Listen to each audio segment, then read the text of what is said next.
The day began on a misty note with a light drizzle and a blanket of white embracing the apartment at Chapel Market. While the city, blurred like an old painting in the fog, awaited the sun to unveil the scene upon its own perfect timing, the street markets slowly started buzzing with busy buyers and sellers.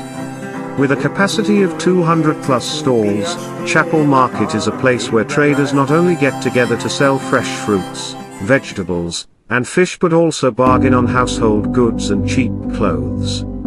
The rain-drenched streets, the aroma of hot coffee and baked beans for English breakfast paved the way for a perfect start to a long day ahead.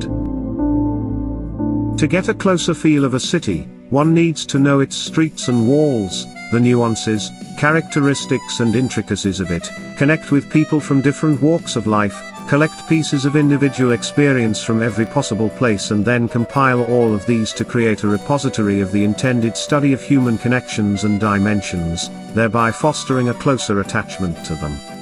Streets are the interstitial spaces that play a multifaceted role by providing a network for all the dynamic social, economic, and physical activities, which in turn make cities a vital human habitat. While commuting to Covent Garden, we stopped at the King's Cross Underground as we came across a jazz band of few young musicians performing at full swing. As we joined them, we could feel how music transmits from air to mind, connecting souls and touching a chord within us that resonates with our heart, mind, and spirit. A shopping and entertainment hub, Covent Garden is a vibrant destination that hosts a multitude of pubs, restaurants, entertainment zones and wide-ranging shopping facilities. At every foot you walk, you would be meeting diverse groups of people coming together to celebrate life. From musicians to magicians, tightrope walkers to illusionists, food lovers to shoppers, the area offers time and place to all and boasts a unique blend of everything. Eventually, we arrived at 221B Baker Street, home to the world's most celebrated sleuth. This address itself is a character of the meta-characters that inhabited it, Mr. Sherlock Holmes and his colleague and biographer, Dr. John Watson. In the entire Sherlock Holmes canon, this address is a material ensign around which our imagination revolves and recreates, thereby retaining its freshness. Since ages, Bengali literature has given us a whole slew of super sleuths, and there is hardly anyone who has not been an enthusiast of detective stories after getting into his or her teens. We stopped at the iconic address for a while to play a famous theme with Mr. Holmes' most favorite instrument.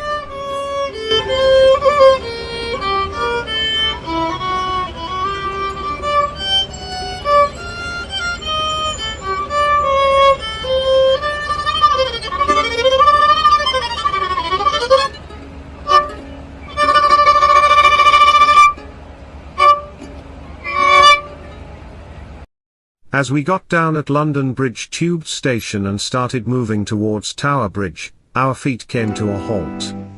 A Japanese student playing the Victorian church organ located in the arches of the station caught our ears. Built in the 1880s style, the 250-pipe church organ was rehomed as part of a charity program, and commissioned at the station for common people. The sky wore a veil of dark grey as we walked past the London Tower, the historic castle on the North Bank, built over 1,000 years ago. This iconic structure is known to have played a prominent role in English history by serving as an armoury, a treasury, a menagerie, the home of the Royal Mint, a public record office, and the home of the crown jewels of England.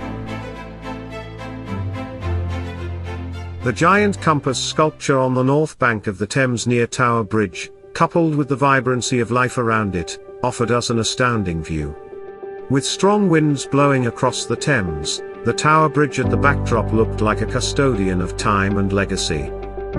The Tower Bridge, fashioned after the neo-Gothic architectural form, is often compared to a fairy tale castle spanning over the Thames. Unique and beautiful, it serves as an icon of the London skyline. The bridge acts as a major crossing, transporting people to Victorian London, telling tales of the city's defining landmarks from its very onset. Standing on the high walkways, one can relish a panoramic view of the city life of London from atop. With the Tower of London, St Paul's and the Shard to the west and Canary Wharf and Shooters Hill to the east, the London skyline has long been an iconic part of the city's culture that offers breathtaking views of the city's silhouette to its visitors. Taking the steps down and gazing at the river closely, anyone from Calcutta would be reminded of the banks and waterways of River Ganges.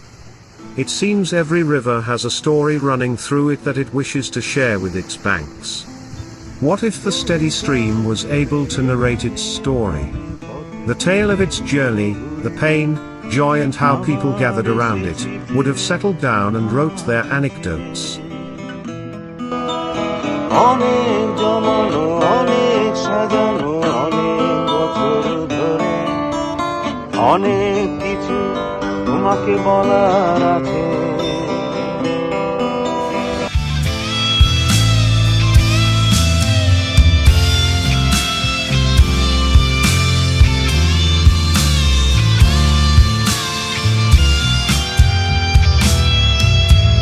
তোমার অতল সীমা ছুঁতে চেয়েছি বারে বারে কতবার কত ঠিকানা যে খুঁজে পেয়েছি তোমার পাড়ে ঘুম ভেঙে ভেসে গেছি তোমার নাড়ির নিবিড় টানে তোমার ধমনী জুড়ে মিশে আছি মানে আর অভিমানে তোমার গহনে ডুবে গেছি বারে বারে পাথরের মতো It took us 10 minutes to reach Westminster Abbey from Tower Hill Tube Station. Once we were out on the surface, we could see the Big Ben towering above. The London Eye on the other side of the river stood tall with its glory, overlooking the crowd gathering below. The bell of the church rang, and history took over as soon as we got inside the Westminster Abbey. The 1,000-year-old heritage of the place never ceases to amaze its visitors. Serving as a site for royal coronations, royal weddings, kings, queens, statesmen and soldiers, poets, heroes, and villains, this outstanding medieval Gothic church presents a unique pageant of British history that is explored every time one gets inside. The tombs and effigies of over 3,000 renowned people buried here are like stopovers hosting anthologies of science, art, literature, philosophies and heroics during a time travel pathway spanning over 1,000 years. The feeling that one might get standing in front of the tomb of Sir Isaac Newton is inexplicable. The mind seems to defy the laws of gravity and motions and fly across centuries to get a feel of how societies changed and responded to challenges.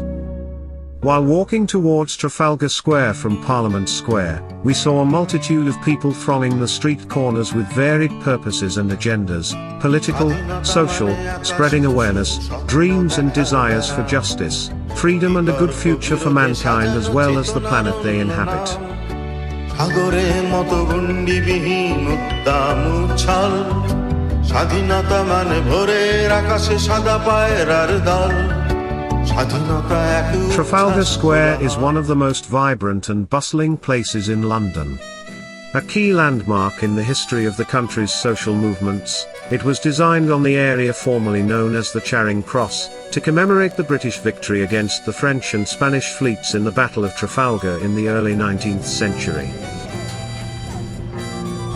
This fascinating square is a perfect place to relax by the fountains and watch the daily activities that go on in the city.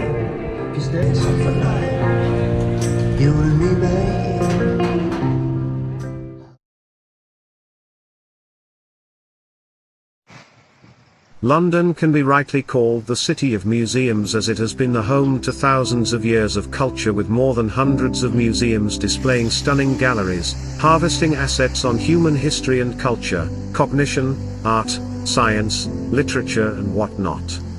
The British Museum, Natural History Museum, the Science Museum, Victorian and Albert Museum, National Gallery, Charles Dickens Museum are to name a few. Coming out of the Russell Square Underground, we walked some distance and reached the British Museum to explore 2 million years of human history and culture. Established in 1753, it is the custodian of permanent collection of immeasurable number of works and is among the largest and most comprehensive in existence. The remarkable collection spans over 2 million years of development and progress of the human race. Over 60 well-structured and decorated galleries display the greatest of collections, including world-famous objects such as the Rosetta Stone, the Parthenon sculptures, Egyptian mummies, Crouching Venus, Tomb of the Unknown Craftsman, the Ife Head, Arkan Drum and the Aztec Serpent.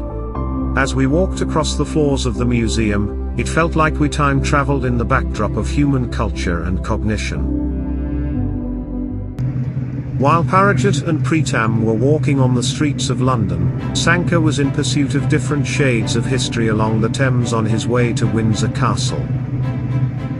Home to royalty and 1,000 years of royal history, Windsor Castle was built in the 11th century, after the Norman invasion of England. The buildings, the Bailey walls, and the green lawns of the oldest and largest inhabited castle in the world whisper stories and folk tales in the wind to spread through generations, making it an exhilarating visit. With the violin out under the cloudy sky and the bow hitting the notes reciting Ode to Joy, a gentleman of Indian origin requested to play the tune of a classic Bollywood song. The music from a physically distant land resonated in the air of another soil, thereby proving the eternal truth of human connection and the critical role that music has always played in uniting people across cultures.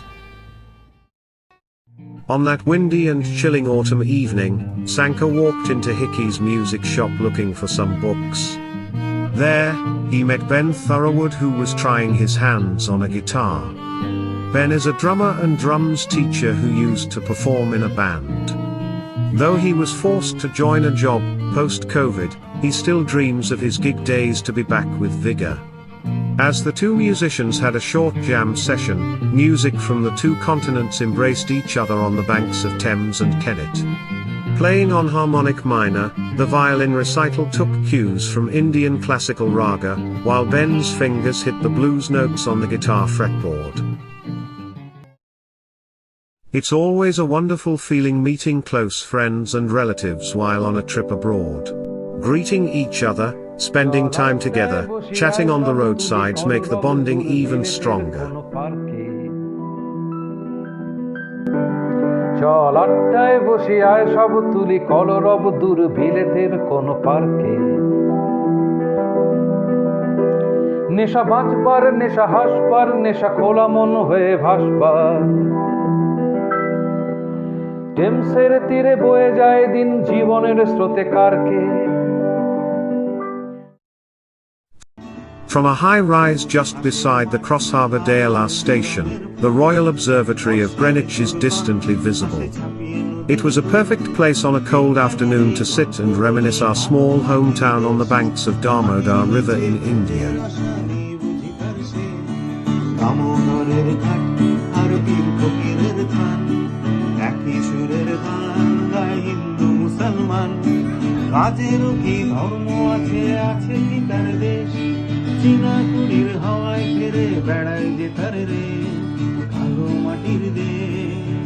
Our individual spontaneous culture and free thoughts found shelter under the blue sky, and the tender sun of England that listened to the tale of humans from another land.